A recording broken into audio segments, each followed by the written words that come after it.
ஜனங்களுக்கு சட்டங்களை கொடுக்கணும். அப்போ நீ ஏறி வா. சட்டங்களை கொடுக்கிறார்.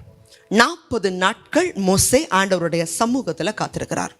இரவு பகலாக காத்திருக்கிறாரு. ஆண்டவர் அவருடைய கட்டளைகளை, நியாயப்பிரமாணங்களை, கற்பனைகளை கொடுத்து அனுப்புகிறார்.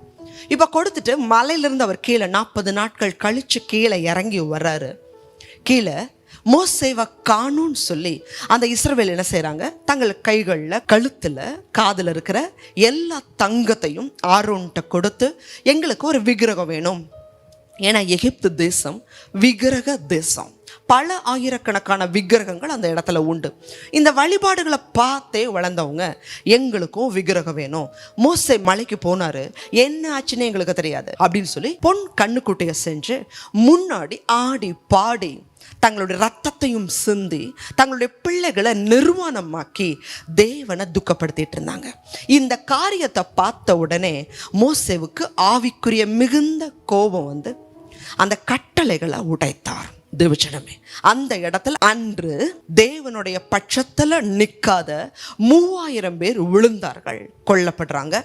அதற்கு பிறகு மறுபடியும் அந்த இஸ்ரவேல் ஜனங்களை, மீதியா இருக்கிறவங்களை சுத்திகரித்த அதற்கு பிறகு மறுபடியும் 10 கட்டளையை உடைச்சாச்சு. மறுபடியும் இந்த 10 கட்டளைகளை அவர் வாங்கணும். முதல்ல ஆண்டவர் கூப்பிடும்போது மலையில ஏறிவா. ஆனா இந்த இடத்துல 10 கட்டளைகளை உடைச்சதுக்கு பிறகு இஸ்ரவேல் ஜனங்கள்லாம் பொன் கண்ணுக்குட்டியை செஞ்சு ஆராதனை பண்ணி இப்போ 3000 பேர் விழுந்திருக்கிறாங்க. தேவன் பரிசுத்தர்.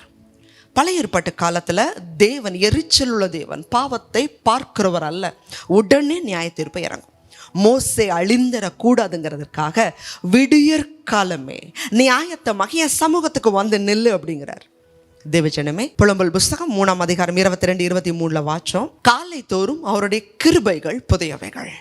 தேவஜனமே, அதிகாலையில் நம்ம போகும் பொழுது நம்ம நிர்மூலம் ஆகாதபடி முந்தின நாள் ஏதாவது குறைகள் இருந்திருக்கலாம், குற்றங்கள் இருந்திருக்கலாம், பாவங்கள் இருந்திருக்கலாம். இந்த காலை வேளையில் ஆண்டவருடைய சமூகத்தில் நீங்கள் போகும் பொழுது நம்ம நிற்கிறதும் நிர்மூலம் ஆகாமல் இருக்கிறதும் அவருடைய ஆசீர்வாதத்தை பெறுவதும் அவருடைய கிருபை.